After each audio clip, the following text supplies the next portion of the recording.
இயேசு கிறிஸ்துவின் இனிதான நாமத்தில் என் அன்பின் வாழ்த்துக்கள். இந்த 2024வது ஆண்டிலே 10வது மாதத்தை காண செய்த தேவாதி தேவனை நான் மனதார துதிக்கிறேன். நீங்களும் துதியுங்கள். இந்த மாதத்திலே கர்த்தர் நமக்கு தருகின்ற கர்த்தருடைய வார்த்தை யோவான் எழுதின சுவிசேஷம் 15ஆம் அதிகாரம் 4வது வசனம். என்னில் நிலைத்திருங்கள், நானும் உங்களில் நிலைத்திருப்பேன். ஆண்டவர் நம்மை பார்த்து சொல்லுகிறார், அவரிலே நாம் நிலைத்திருக்க வேண்டும். அப்படி நிலைத்திருக்கும் பொழுதுதான் அவரும் நம்மிலே நிலைத்திருப்பேன் என்பதாக அன்றைக்கு தம்மோடு கூட இருந்த சீஷர்களை பார்த்து அவர் சொல்வதாக நாம் வாசிக்கிறோம். இதே அதிகாரத்துல 5வது வசனம் சொல்கிறது, நானே திராட்சை செடி, நீங்கள் கொடிகள். ஒருவன் என்னிலும் நான் அவனிலும் நிலைத்திருந்தால் அவன் மிகுந்த கனிகளை கொடுப்பான். என்னை அல்லாமல் உங்களால் ஒன்றும் செய்யக்கூடாது என்று நாம் வாசிக்கிறோம். ஆண்டவரே மெய்யான திராட்சை செடி, நாம் எல்லாரும் அவருடைய கொடிகள்.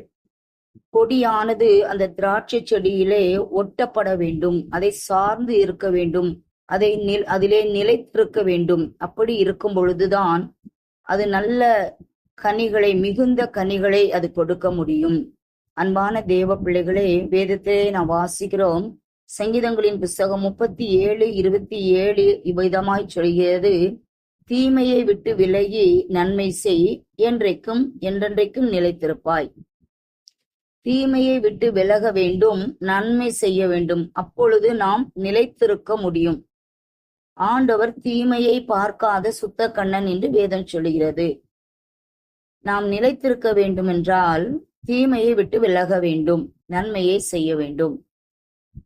இதற்கு உதாரணமாக யோசேப்பை எடுத்துக்கொள்ளலாம். யோசேப்புக்கு அவனுடைய சகோதரர்கள் செய்த கொடுமைகள், தீமைகள் எத்தனையோ,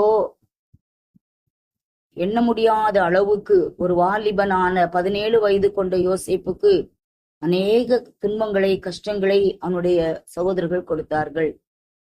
ஆனாலும் அவன் அதை குறித்து அவன் கவலைப்படாதபடிக்கு ஆண்டவரை மட்டும் சார்ந்து அவரிலே நிலைத்திருந்தபடியால் அவன் காரிய சித்தி உள்ளவன் ஆனான். சிறைச்சாலையிலே அடைக்கப்பட்ட போதிலும் சிறைச்சாலைக்காரனுடைய கண்களிலே கர்த்தர் தயவு கிடைக்கும்படியாய் செய்தார். அவனுடைய வாழ்க்கை முழுவதுமாக நீங்கள் வாசித்து பார்த்தால் தெரியும். ஆதியாகமம் புஸ்தகம் 50ஆம் அதிகாரத்துல நம்ம வாசிக்கிறோம், அவனுடைய தகப்பனாகி யாக்கோபு இறந்து விட்டான். இப்பொழுது அந்த சகோதரர்கள் பயப்படுகிறார்கள். நம்முடைய சகோதரனாகிய யோசேப்பு நாம் செய்த தீமைக்கு நமக்கும் அவன் தீமை செய்து விடுவானோ என்று அவர்கள் அச்சப்பட்டு அவனிடத்திலே வந்து பேசுகின்றார்கள். என்ன சொல்லுகிறார்கள் என்றால், தகப்பன் உயிரோடு இருக்கும் பொழுதே சொல்றாங்க, ஆள் அனுப்பி ஆதியாகமம் 50:16 உம்முடைய சகோதரர் உமக்கு பொல்லாங்கு செய்திருந்தாலும் அவர்கள் செய்த துரோகத்தையும் பாதகத்தையும் நீர் தயவு செய்து மன்னிக்க வேண்டும் என்று உம்முடைய தகப்பனார் மரணமடையும் முன்னே உமக்கு சொல்லும்படி கட்டளையிட்டார். இப்படியெல்லாம் சொல்றாங்க. ஆனாலும் யோசேப்பு சொன்ன பதில நீங்க பார்க்கணும். 50வது அதிகாரம் ஆதியாகமம் 50:20 நீங்கள் எனக்கு தீமை செய்ய நினைத்தீர்கள், தேவனோ இப்பொழுது நடந்து வருகிறபடியே வெகு ஜனங்களை உயிரோடே காக்கும்படிக்கு அதை நன்மையாக முடிய பண்ணினார் என்பதாக. நீங்கள் எனக்கு தீமை செய்ய நினைத்தீர்கள், தேவனோ அதை நன்மையாக முடிய பண்ணினார். அன்பான தேவ பிள்ளைகளே, ஒருவேளை உங்களுடைய உறவினர்களால், நண்பர்களால், அறிமுகமானவர்களால் உங்களுக்கு தீமை மட்டுமே வந்தது என்றால் நீங்கள் கலங்க வேண்டாம். தீமைக்கு பதிலாக நாம் நன்மை செய்யும் பொழுது கர்த்தர் நம்மை நிச்சயமாகவே மிகுந்த கனிகளை கொடுக்கிற ஒரு மனுஷியாக மாற்ற முடியும்.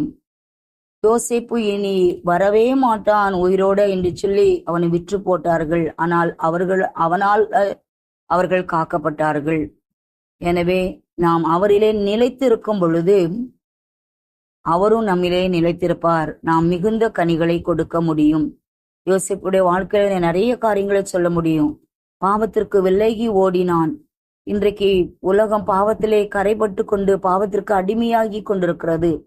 ஆனால் அதையெல்லாம் வெறுத்தவன் தான் இந்த யோசேப்பு. கர்த்தர் அவனை உயர்த்தி வைத்தார்.